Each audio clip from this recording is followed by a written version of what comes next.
Okay, तो class की शुरुआत करते हैं। न्यूमेरिकल सेक्शन आज से होगा शुरू आपका। ठीक है, तो न्यूमेरिकल सेक्शन शुरू करने से पहले थोड़ी सी इंपॉर्टेंट बातें हैं जो मैं आपको बता दूं, जो आपके एनसीईआरटी में इस पेज पर हैं, और उसको ध्यान से देखना एक बार।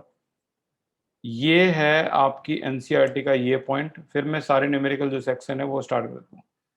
8 दिन के अंदर अंदर आपका ये 33% पोर्शन जो है वो सारा हो जाएगा खत्म। नस्ट इक्वेशन और इस पे जितने भी न्यूमेरिकल, जितने भी डाउट हैं, सारे के सारे आपके हो जाएंगे खत्म।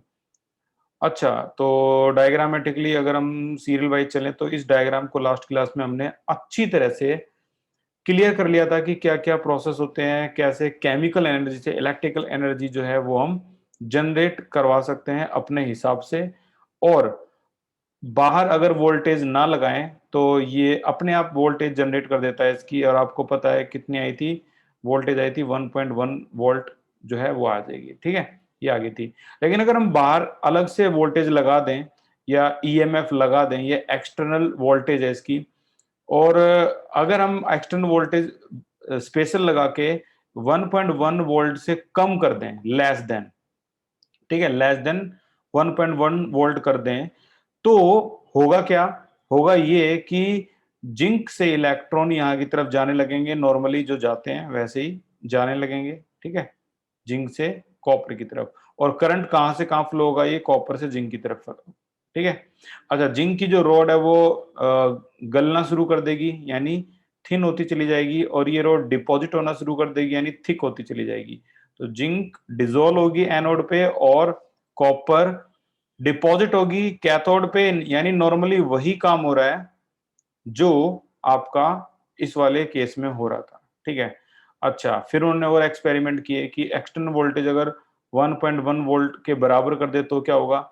अगर एक्सटर्नल वोल्टेज जो है बिल्कुल इक्वल आ जाती है, ठीक है, तो इसका मतलब आपका कोई करंट अब फ्लो नहीं होगा, और रिएक्शन भी क्या हो जाएगी? स्टॉप हो जाएगी सारी की सारी। और अगर एक्सटर्नल वोल्टेज 1.1 से ज्यादा कर दें तो क्या होगा?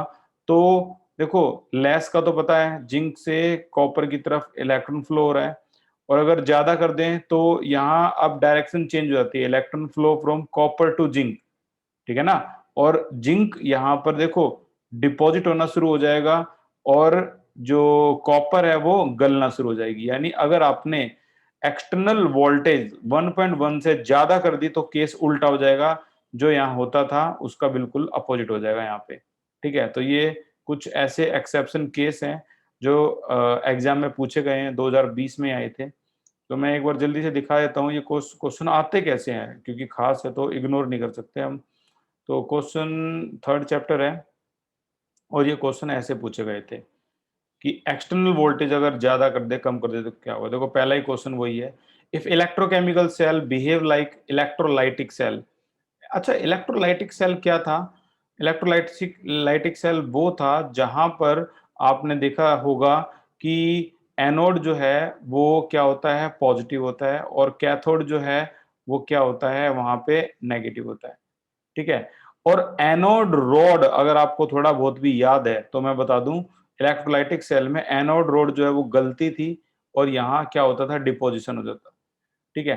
तो इलेक्ट्रोलाइटिक सेल में जब ये इलेक्ट्रोकेमिकल सेल जो है वो इलेक्ट्रोलाइटिक सेल की तरह बिहेव करने लगेगा, कब?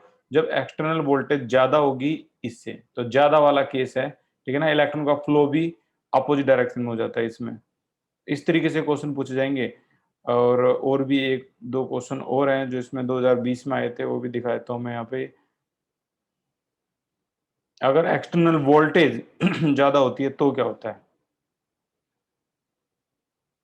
चलो, जब इसको हम रिपीट करेंगे वैसे तो तब आएगा, तब देखेंगे। बस इतना याद रखना कि एक्सटर्नल वोल्टेज अगर मान लो आपकी कम है तो क्या होता है, और ज्यादा है तो क्या होता है। बस इतना ही बताया अभी तक। तो न्यूमेरिकल सेक्शन स्टार्ट करते हैं, और सीरीज वाइज सीरीज हम चलते हैं इसमें। ठीक है।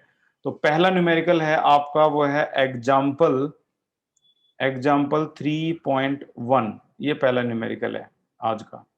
क्या है ये न्यूमेरिकल आपका? एनसीईआरटी का एग्जाम्पल 3.1। तो देखो, ये आपका फर्स्ट न्यूमेरिकल है। एनसीईआरटी आपके पास जरूर होनी चाहिए। एग्जाम्पल है तो जाहिर सी बात है थोड़ा सा आगे होगा। ये इंटेक्स्ट है, इंटेक्स्ट अलग चीज है, एग्जाम्पल अलग चीज है। नस्ट इक्वेशन से भी आगे ये रहा, ये आपका 3.1 क्वेश्चन है, पहला केस है। ठीक है, तो इसमें क्या कहा है, इसको जो लिखा हुआ है रब कर देता हूं मैं ताकि हम अच्छी तरह से इसे रीड कर पाए। तो देखो, फर्स्ट न्यूमेरिकल है, 15 न्यूमेरिकल हैं जो हमें करने हैं। तो पहला न्यूमेरिकल आपके सामने आया है, रिप्रेजेंट करके दिखाइए सेल को, इसे बोलते हैं सेल रिप्रेजेंटेशन। और वो कैसे आता है, डबल स्लैश, लेफ्ट में एनोड है, राइट में कैथोड है, इसे बोलते हैं सेल रिप्रेजेंटेशन। याद आ ही गया होगा इतनी देर में तो। अच्छा, ये आपकी जो रिएक्शन दी हुई है यहाँ पे, आप मुझे सिर्फ इतना बताइए, इसे आप क्या बोलोगे? इसे आप हाफ रिएक्शन बोलोगे, या ओवरऑल रिएक्शन बोलोगे, या फिर सेल रिप्रेजेंटेशन बोलोगे? बताइए। तनिष्का, गीतिका, पलक, चित्रा, ऋतिक, बिल्कुल ठीक है, ये ओवरऑल रिएक्शन होती है। और यहां पर ई सेल कैलकुलेट करना है, ई नॉट सेल की वैल्यू दी हुई है। ठीक है, कितनी दी हुई है? 3.17। तो हमें हर न्यूमेरिकल को कैसे शुरू करना है और कहां तक ले जाना है वो मैं आपको सिखाऊंगा। तो देखो इसका सॉल्यूशन, हर न्यूमेरिकल चाहे वो कैसा भी आए, मैं जो तरीके बता रहा हूँ ना आपको, उन तरीकों पे आप स्टिक रहना, कभी भी कोई न्यूमेरिकल गलत हो ही नहीं सकता इसमें, चाहे वो कैसा भी हो। क्वेश्चन के अंदर ई नॉट सेल की वैल्यू गिवन दे रखी है। नॉट जो ऊपर दिख रहा है ये स्टैंडर्ड स्टेट को रिप्रेजेंट करता है। स्टैंडर्ड स्टेट क्या होती है पता है? एसटीपी की स्टेट जो होती है, 25 डिग्री सेल्सियस टेम्परेचर होना चाहिए, 1 एटीएम प्रेशर होना चाहिए, और 1 मोलैरिटी कंसंट्रेशन होनी चाहिए। ये ऐड कर लेना क्योंकि इलेक्ट्रोकेमिस्ट्री में आपका स्वागत है। 1 मोलैरिटी, इसे कहते हैं स्टैंडर्ड स्टेट। ई सेल की वैल्यू ई नोट सेल की वैल्यू दे रखी है 3.17 वोल्ट है। और आपकी एक ओवरऑल रिएक्शन दे रखी है, मैग्नीशियम प्लस में 2 Ag पॉजिटिव, ब्रैकेट में 0.0001 मोलैरिटी कंसंट्रेशन होती है, will give you magnesium 2 positive जिसकी कंसंट्रेशन है 0.130 मोलैरिटी। और यहां पर है आपका क्या, 2 Ag, तो प्लस का 2 Ag, ये आपका यहाँ पे है। ठीक है, अब देखना जरा ध्यान से। अब अपने जो ट्रिक्स हैं वो अपने दिमाग में लाना, कैसे कैसे कहाँ क्या हो सकती है। आपको सबसे पहला काम होगा, जैसे आपने ना 10th क्लास में ना वो की होंगी थ्योरम, और थ्योरम में एक काम होता है जो एक जैसा काम होता है जो लगातार करते रहना होता है, बस यहाँ भी कुछ वैसा ही है। एट एनोड पहचानना है सबसे पहले कि कौन है एनोड, मैग्नीशियम या फिर सिल्वर। चलो देखते हैं, बताइए मैग्नीशियम सिल्वर। मैं आज की क्लास में आपको ट्रेंड कर दूंगा अच्छी तरह से इस काम के लिए कि किस तरीके से हम कैसे काम करते हैं। नव्या, शौर्या, गीतिका, तनिष्का, भाई बहुत सही पहचाना है आपने। युग बिल्कुल करेक्ट है, चित्रा करेक्ट है, शिव्या करेक्ट है। मैग्नीशियम जो है वो एनोड है। अब इसको पहचानते कैसे हैं तो समझना एक बार ध्यान से। देखो, मैग्नीशियम पे ऑक्सीडेशन नंबर 0 था, यहाँ ऑक्सीडेशन नंबर कितना है, +2 है। तो ऑक्सीडेशन नंबर का इंक्रीज होना, 11th class chapter number 8 redox reaction, तो क्या होता है ऑक्सीडेशन नंबर का इंक्रीज होना, ऑक्सीडेशन। एक तरीका, और तरीका देखो, मैग्नीशियम ने 2 इलेक्ट्रॉन लॉस कर दिए और ये क्या हो गया, Mg2 पॉजिटिव। तो लॉस ऑफ इलेक्ट्रॉन क्या होता है, LOAN, लॉस ऑफ इलेक्ट्रॉन जो होता है वो ऑक्सीडेशन होता है, और उसको हम क्या कहाँ रखते हैं, एनोड पे रखते हैं।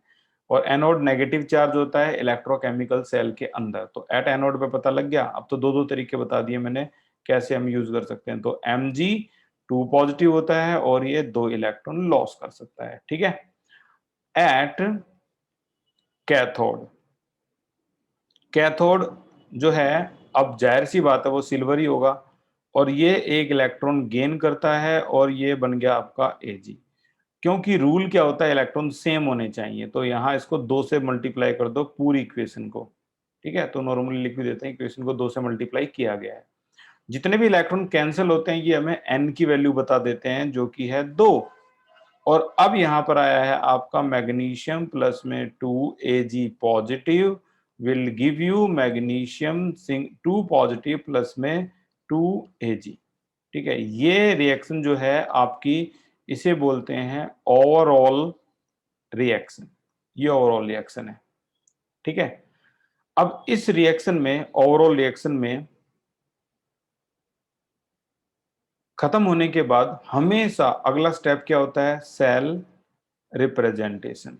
रिप्रेजेंटेशन हर बार याद कर लो, पहले एट एनोड, फिर एट कैथोड, फिर ओवरऑल, फिर सेल रिप्रेजेंटेशन। सेल रिप्रेजेंटेशन होता है डबल स्लैश, लेफ्ट में क्या है? एनोड, और राइट में क्या है? कैथोड।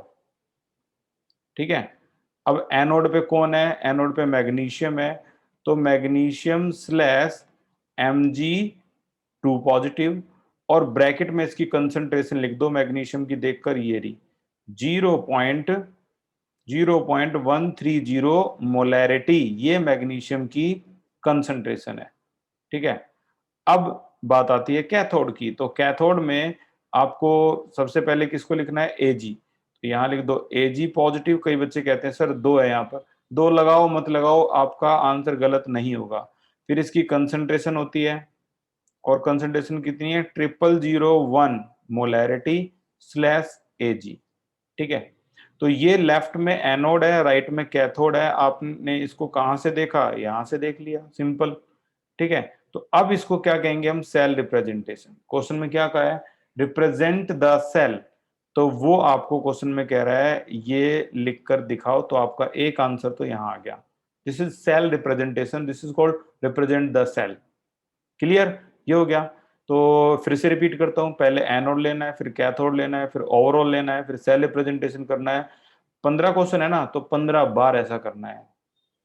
और हाँ, एक बात मैं बिल्कुल क्लियर बता दूं, इन 15 न्यूमेरिकल में से एक न्यूमेरिकल आपके बोर्ड में आएगा, और ये 15 सालों से तो आ रहा है, बाकी इस साल ना आए ऐसा तो हो ही नहीं सकता, क्योंकि ये चैप्टर 10 नंबर का आता है। आप कहोगे 10 नंबर तो ज्यादा हो गए।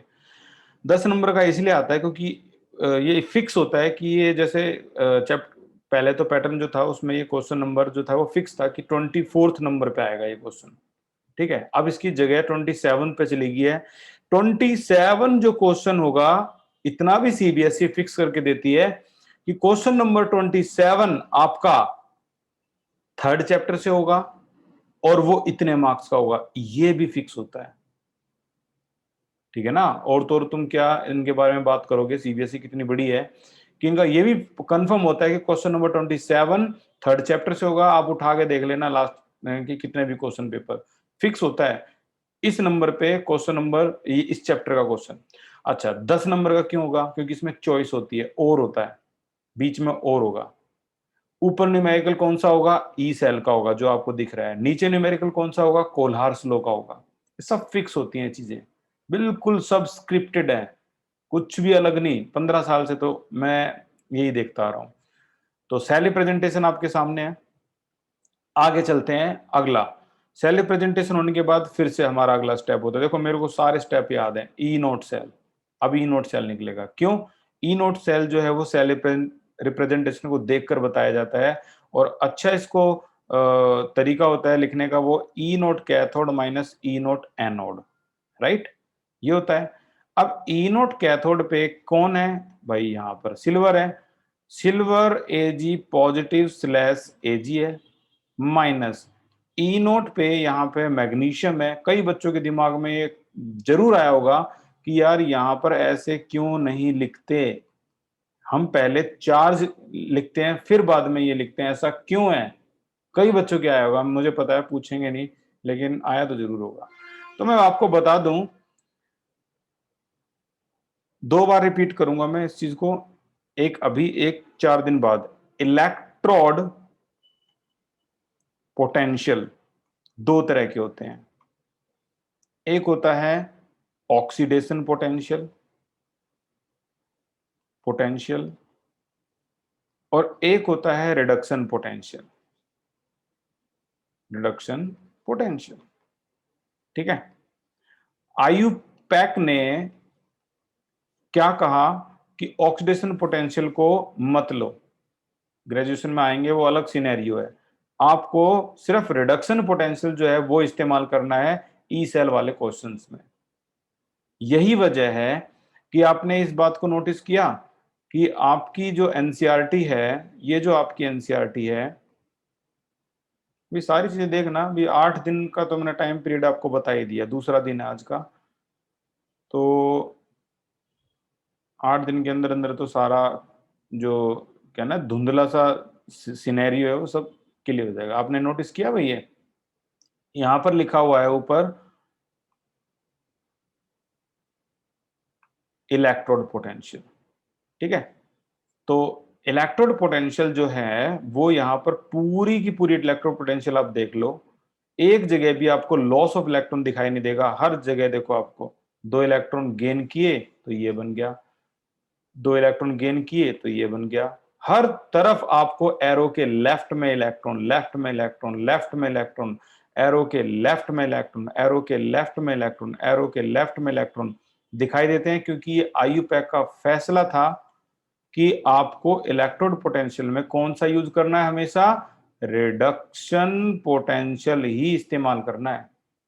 यही वजह है कि जब भी हम ई नोट की जो वैल्यू लिखते हैं तो हर बार कैसे लिखेंगे ई नोट की वैल्यू, रिडक्शन पोटेंशियल को देख के पहले आयन लिखते हैं, आयन लिखते हैं, और आयन ने 2 इलेक्ट्रॉन गेन किए तो क्या बना, मैग्नीशियम, ये लिखते हैं। अब जो देखना थोड़ा थोड़ा थोड़ा करके मैं सारी कहानी क्लियर करूंगा। यही वजह है, जब आयन इलेक्ट्रॉन गेन करेगा तभी तो ये बनेगा। इसे इलेक्ट्रॉन गेन को क्या बोलते हैं, इलेक्ट्रॉन गेन होता है रिडक्शन, रेड कैट, लाल बिल्ली, रिडक्शन क्या होता है, कैथोड पे होता है। अच्छा, लॉन का उल्टा क्या होता है, gain of electron is called reduction, जो कि कैथोड पे होगा, कैथोड पॉजिटिवली चार्ज है, तो गेन ऑफ इलेक्ट्रॉन को रिडक्शन बोलते हैं। ये देखो गेन ऑफ इलेक्ट्रॉन।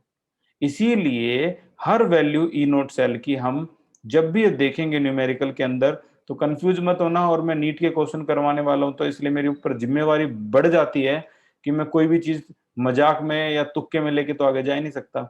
2 मिनट में कोई भी पकड़ लेगा तुक्का मेरा, सर तुक्का मार रहे हो, तो तुक्के तो चल ही नहीं सकते ना नीट में। इसीलिए हर चैप्टर के बाद नीट के क्वेश्चन होने जरूरी है, तो मैं हर चीज को पहले क्लियर करके चलूंगा। ये जो मैंने लिख दिया, ये क्या लिख दिया, ये मैंने ऑक्सीडेशन पोटेंशियल लिख दिया। और आईयूपैक ने क्या बताया है, आईयूपैक ने बताया है कि हम इस चैप्टर में हर बार क्या लेके चलेंगे, रिडक्शन पोटेंशियल लेके चलेंगे। देखना एक न्यूमेरिकल के बाद और क्लियरिटी आएगी, तुम किसी को और को भी बताओगे तो उसका भी बेचारे कॉन्सेप्ट ठीक हो जाएगा कि हाँ ये बात जायज है। चलो तो भाई, अब ये बात अगला स्टेप ये होता है, अब हम ये स्टेप लिखें तो सही। नॉर्मली तो सभी की वैल्यू गिवन होती है, लेकिन इस क्वेश्चन में आप खुद देख लो, ई नॉट सेल की वैल्यू पहले ही गिवन है, कितनी है, 3.17। Let me show you. शुरू में जो न्यूमेरिकल है वो मैं स्लो इसलिए करवाता हूँ ताकि कमांड बन जाए, बस एक बार कॉन्सेप्ट बिल्डअप हो गया ना, फिर तो भाई तुम कितनी स्पीड से भाग लो, फिर तो एक एक दिन में 8-8 न्यूमेरिकल भी होंगे। ये देखो, ये है ई नोट सेल की वैल्यू गिवन, ये रही, है ना। अब जब ई नोट सेल की वैल्यू पहले ही गिवन है 3.17, तो हमें इतना लंबा चौड़ा प्रोसेस करने की इस न्यूमेरिकल में जरूरत है ही नहीं। इसमें तो सीधा सीधा आप फार्मूले भी मत चाहो तो मत लिखो, क्योंकि ई नोट तो ऑलरेडी गिवन, कितना, 3.17, क्योंकि क्वेश्चन पहले वाला है, आसान है, ठीक है ना, शुरुआत है तो आसान से शुरुआत की गई है, ई नोट सेल की वैल्यू आ गई, राइट। तो हमारा ये अगला स्टेप था। अब हमारा अगला स्टेप क्या है, इस क्वेश्चन में कहा है फाइंड आउट करके दिखाओ E cell represent the cell, हो गया। और क्वेश्चन में मैं बताता हूँ, लैंग्वेज यार देखनी बहुत जरूरी है, इग्नोर नहीं कर सकते। कैलकुलेट इट्स ई सेल, ये रहा ई सेल, कैलकुलेट करके दिखाइए, ठीक है ना। ये इसकी जो ई सेल आपको दिख रही है ये कैलकुलेट करके दिखाइए। चलो तो फिर हम ई सेल के पीछे चलते हैं। ई सेल, ई सेल के कुछ नाम है, कुछ सिनोनिम है, वो भी अच्छी तरह से ध्यान से सुन लो।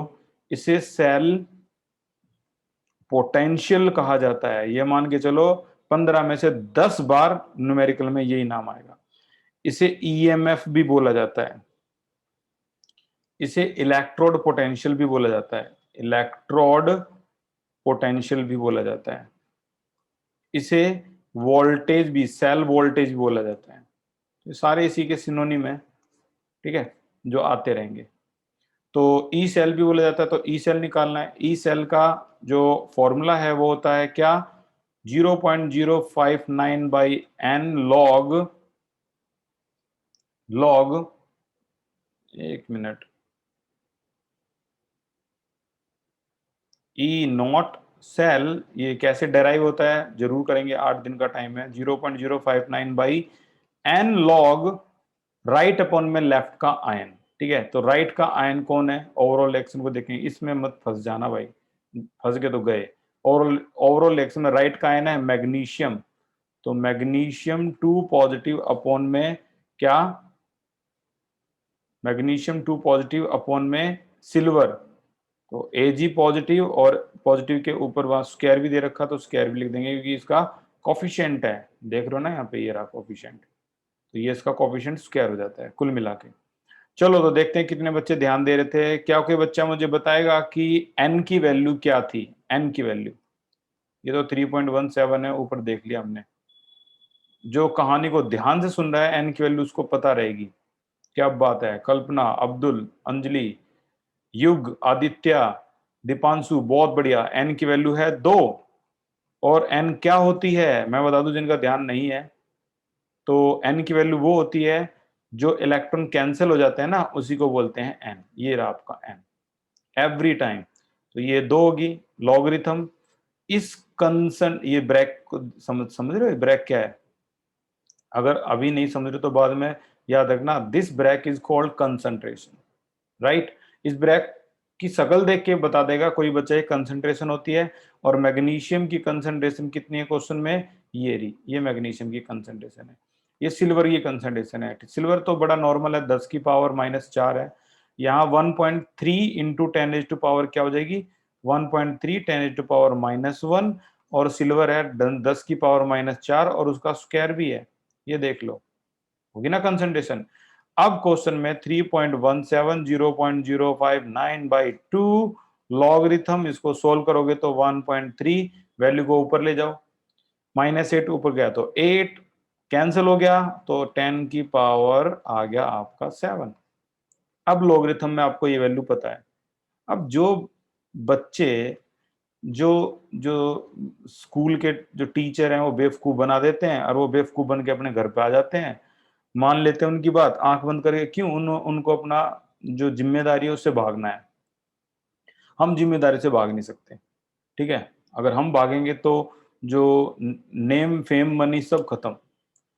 यहाँ पर अगर वो बच्चे ये बोलते हैं कि लॉगरिथम की जो वैल्यू है, एग्जाम में लॉग टेबल नहीं देते हैं, तो फिर ये लॉग की वैल्यू कैसे देंगे वो क्या देंगे, ये गिवन होती है, ऐसे कैसे गिवन होती है, बड़ी बड़ी कॉम्प्लिकेटेड कैलकुलेशन आएंगी भी, देखना भी। तो ये ऐसे कर दिया किसी बच्चे ने, ठीक है। कोई बच्चा दूसरे तरीके से करना चाह रहा है लॉगरिथम, तो उसको क्या वैल्यू गिवन नहीं होंगी, भाई गिवन होती है। और ऐसे से 15 कैलकुलेशन हम करने वाले हैं, तो क्या लॉगरिथम गिवन नहीं होंगी, क्या हम उन्हीं की वैल्यूज पे डिपेंड रहेंगे, जो उन्होंने लिख दिया वही वैल्यू करो, या फिर वो मुश्किल न्यूमेरिकल ही नहीं देंगे, आसान आसान से दे देंगे। थोड़ा अपना खुद का भी दिमाग लगाओ भाई, लॉगरिथम गिवन मिलती है। तो लॉग 1 पॉइंट क्या हो गया, लॉग 1.3 है, इनटू है तो प्लस लॉगरिथम 10 की पावर 7, ये हो जाएगा।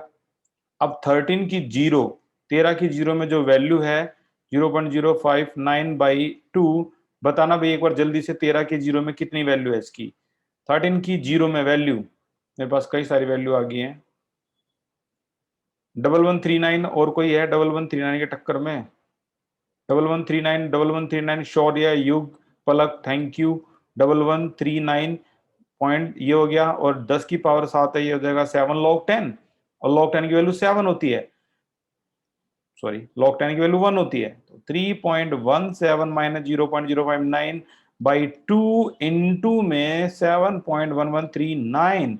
अब 2 को कैंसिल करना है, कई बच्चे तो इसका भी रट्टा मार के रखते हैं, ये 2 को कैंसिल करने वाला, क्योंकि हर बार 2 को तो डिवाइड करना ही पड़ेगा, मोस्टली टाइम 2 ही आएगा एन की वैल्यू को, ठीक है। तो वो इसका भी रट्टा मार लेते हैं, 0.02 2 जा 4, हर बार यही आएगा। 0.0295 मल्टीप्लाई करना है और माइनस करना है, and finally this will be your answer, और आपका आंसर है 2.96 वोल्ट। तो ये आपकी ई सेल की वैल्यू होगी।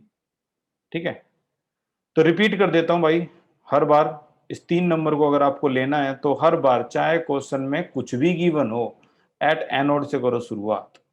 पहले एट एनोड, फिर एट कैथोड, कैंसिल करके इलेक्ट्रॉन अपेन एन को सेलेक्ट कर लो। ओवरऑल रिएक्शन इसका यूज हम ई सेल वाले फॉर्मूले में करेंगे।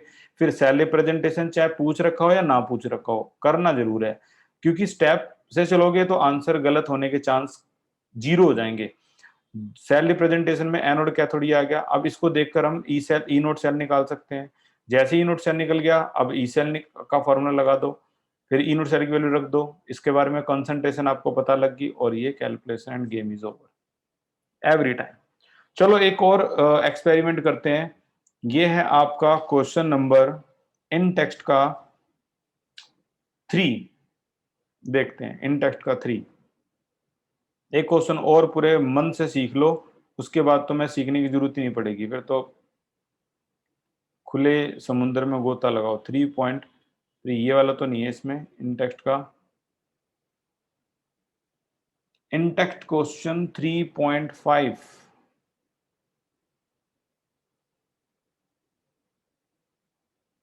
3.5 ये रहा। चलो तो एक और क्वेश्चन देख लेते हैं, बेसिक बिगिनर। Calculate EMF. मैंने बताया था ना ईएमएफ क्या है, सिनोनिम है। Cell potential, EMF, electrode potential, E cell, सब इसी के रूप हैं। ठीक है, और the cell have the following reaction. ये रिएक्शन को देखकर आपको पता लग ही गया होगा कि ये रिएक्शन आपकी क्या है, ओवरऑल रिएक्शन है, राइट। निकल, यहां भी इनोट सेल की वैल्यू दे दी आपको 1.05। तो यार ये तो बिल्कुल उसी का मतलब 2 कॉपी आपके सामने आ गया। तो मैं आपको ये होमवर्क दे रहा हूं, क्योंकि ये बिल्कुल तो सेम है, थोड़ा बहुत भी अलग होता तो मैं कुछ करता।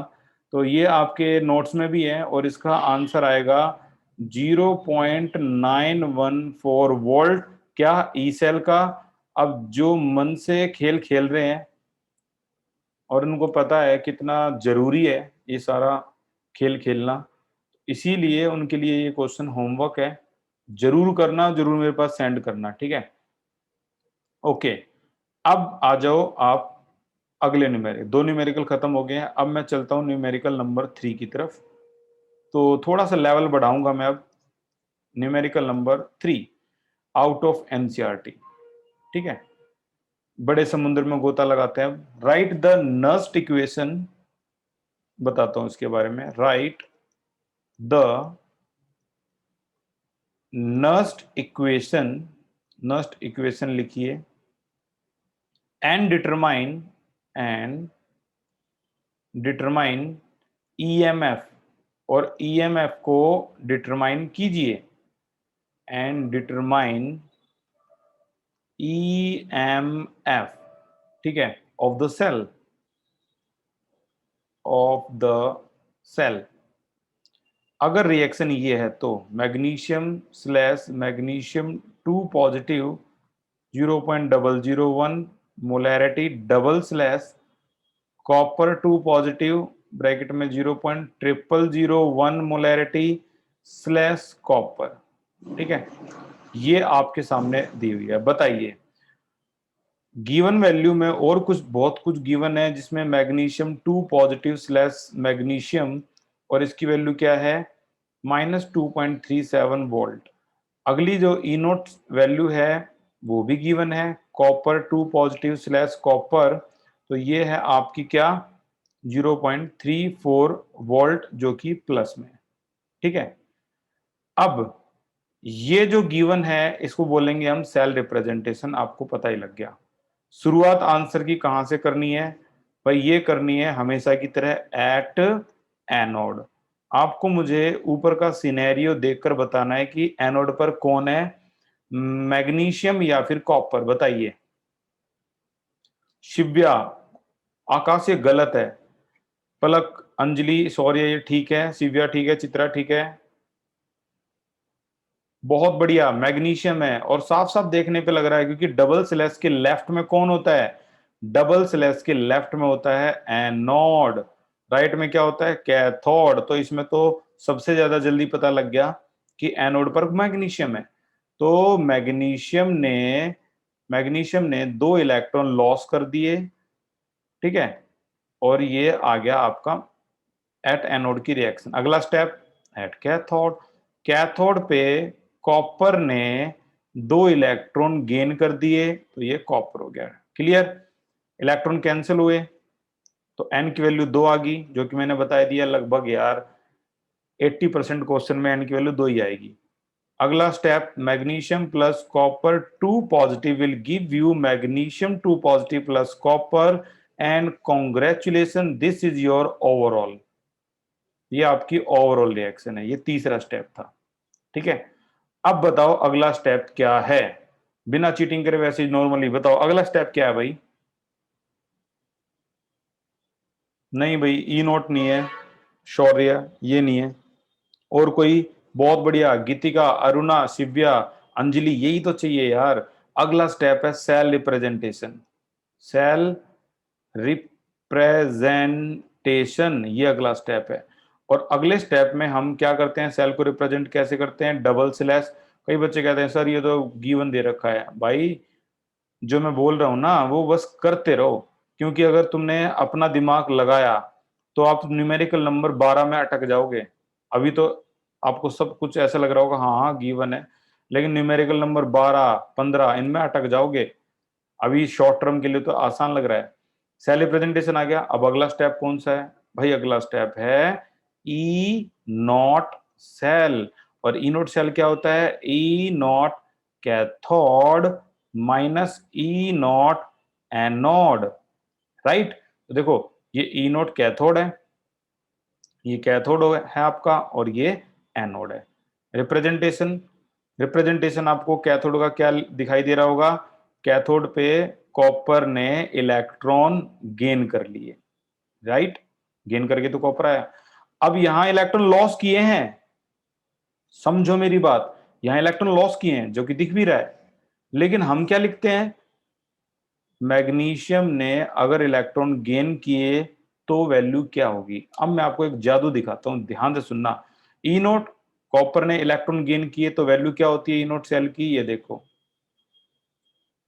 ये रही 0.0.34 वोल्ट माइनस में। मैग्नीशियम ने हालांकि असलियत में तो इलेक्ट्रॉन लॉस किए हैं, लेकिन हम वैल्यू कौन सी ले रहे हैं, ई नॉट, यानी इलेक्ट्रोड पोटेंशियल। किसकी, रिडक्शन पोटेंशियल। हम यहां ऑक्सीडेशन पोटेंशियल लेना चाहिए था हमें, ये देख लो इसको देखकर, लेकिन हम कौन सी ले रहे हैं, रिडक्शन पोटेंशियल। क्यों, अभी दिखाता हूं सबूत। पहले तो मैग्नीशियम की वैल्यू लिख देता हूं, कितनी है भाई, माइनस का 2.27 37 37, ओके 37, ठीक है, माइनस की। अब देखना एक बार ध्यान से, बुक के अंदर फिर से मैं वही टेबल दिखाऊंगा आपको। ये है आपकी बुक और ये है वो टेबल। अभी अभी हमने मैग्नीशियम की वैल्यू क्या लिखी, माइनस का 2.37। तो हम एक काम करते हैं, इस बुक के अंदर मैग्नीशियम की वैल्यू को ढूंढते हैं, कहाँ है मैग्नीशियम की वैल्यू भाई, चलो मिल गई मेरे को, ये रही मैग्नीशियम की वैल्यू। चेक करो मैग्नीशियम की वैल्यू में इलेक्ट्रॉन क्या हो रहे हैं, सर यहाँ तो गेन हो रहे हैं, हाँ जी यहाँ गेन हो रहे हैं, दिख गए, ये गेन हो रहे हैं। और हम जो क्वेश्चन कर रहे हैं वहां लॉस हो रहे हैं। लेकिन हम आईयूपैक को मानते हैं, हर बार मैग्नीशियम अगर 2 इलेक्ट्रॉन गेन करता है तो उसकी रिडक्शन पोटेंशियल कितनी आती है, माइनस का 2.36, लेकिन क्वेश्चन के अकॉर्डिंग माइनस का 2.37 है, तो नियरली वही है। तो कहने का मतलब ये है कि हर बार आपको क्वेश्चन के अंदर वैल्यू यही दी होगी, पहले आयन लिखो फिर एटम लिखो, यानी आपके इसमें वो रिडक्शन पोटेंशियल को लेके चल रहे हैं, ना कि ऑक्सीडेशन पोटेंशियल को। बाकी वही 8 दिन, 8 दिन आप टाइम दो, आपको क्लियरिटी और जो कहानी साफ होती नजर आएंगी, थोड़ी थोड़ी सारी साफ हो जाएंगी। अगर मैं कहूँ इसकी ऑक्सीडेशन पोटेंशियल लिखो तो क्या आंसर लिखते हैं आप, इसको इसी वैल्यू को पॉजिटिव लिखते हैं, ठीक है। लेकिन क्योंकि पूरी 12th क्लास में रिडक्शन पोटेंशियल यूज की गई है तो हम इसको यही लिखेंगे। आपका आंसर आया 0.34 माइनस माइनस प्लस 2.37 और आपका यहां पर वैल्यू आ गई 2.71 वोल्ट जो कि प्लस में है। और भी बात सुन लो मेरी ध्यान से, अगर कभी भी ई नोट सेल की वैल्यू नेगेटिव आ जाती है ना तो समझ जाओ आपका न्यूमेरिकल गलत हो गया। ई नोट सेल की वैल्यू नेगेटिव का मतलब है रिएक्शन नॉन स्पॉन्टेनियस है, पॉजिटिव का मतलब है रिएक्शन स्पॉन्टेनियस है, चल रही है रिएक्शन। ठीक है ना, तो ये वैल्यू हमेशा क्या आनी चाहिए, पॉजिटिव आनी चाहिए। अगर क्वेश्चन में पूछ ले कि इस क्वेश्चन में बताइए रिएक्शन स्पॉन्टेनियस है या नॉन स्पॉन्टेनियस, तब हम इसको वैल्यू को देखकर बता सकते हैं, ई नोट सेल की वैल्यू को देख के बता सकते हैं उसी समय कि वैल्यू नॉन स्पॉन्टेनियस है या स्पॉन्टेनियस। याद रखना पॉजिटिव का मतलब स्पॉन्टेनियस। 15 में से एक ही क्वेश्चन ऐसा है जिसमें वो पूछेंगे, अदरवाइज सारे क्वेश्चन ऐसे ही हैं, वैल्यू पॉजिटिव आनी चाहिए। जब आएगा जब देखेंगे उसको। फिलहाल तो इतना हो गया। अब अगला स्टेप कौन सा था हमारा, ई सेल। तो ये लास्ट न्यूमेरिकल है, तो ई सेल का स्टेप था, E cell is equal to क्या होता है, E naught cell minus 0.059 by n log right का आयन अपॉन में लेफ्ट का आयन। किसमें, ओवरऑल रिएक्शन में। तो राइट का आयन क्या है, मैग्नीशियम, लेफ्ट का कॉपर। तो राइट का आयन है मैग्नीशियम 2 पॉजिटिव, यहां है कॉपर 2 पॉजिटिव, ये आ गया। अब ई नोट सेल की वैल्यू जो हमने ऊपर निकाली है, हर बार ऐसे ही निकालनी है। और देखा जो गिवन वैल्यू है ये रहा, ये गिवन वैल्यू है और ये अपने आप ही गिवन देंगे वो। तो वैल्यू क्या होगी 2.1771 माइनस 0.059, एन की वैल्यू अभी 2 है। कॉप मैग्नीशियम की वैल्यू क्वेश्चन में गिवन दे रखी है, मैंने पहले लिख दी थी किया। मैग्नीशियम की 10 की पावर -3 है, ये 10 की पावर -4 है। 10 की पावर -3 है, 10 की पावर -4 है, कैंसिल हो गया। 10 की पावर -1 ऊपर ले जाओगे तो 10 हो गया। लॉग 10 की वैल्यू क्या होगी भाई, 1 होगी। अच्छा इसको इससे कैंसिल कर दोगे तो वही बच्चे तो याद रख लेते हैं यार, 295 0.0295 और log 10 की जो वैल्यू है वो हो जाती है 1। तो आपको कुछ नहीं करना, 2.7 में से माइनस का 0.0295 and you will get your answer कितना, 2.6805 volt. This is your answer. कोई भी क्वेश्चन हो आपके दिमाग में तो वो मुझसे पूछ सकते हो आप, एनी क्वेश्चन। बाकी थोड़ा थोड़ा थोड़ा करके सारे जो डाउट है ना वो क्लियर होते चले जाएंगे। ठीक है, बस याद रखना जो चीज मैंने अभी तक बताई है आपको वो। तो ये थी आज की class. Thank you so much for the class, take care. अगली क्लास में मिलते हैं हम अगले न्यूमेरिकल्स के साथ। जो होमवर्क दिया है उसको जरूर करना।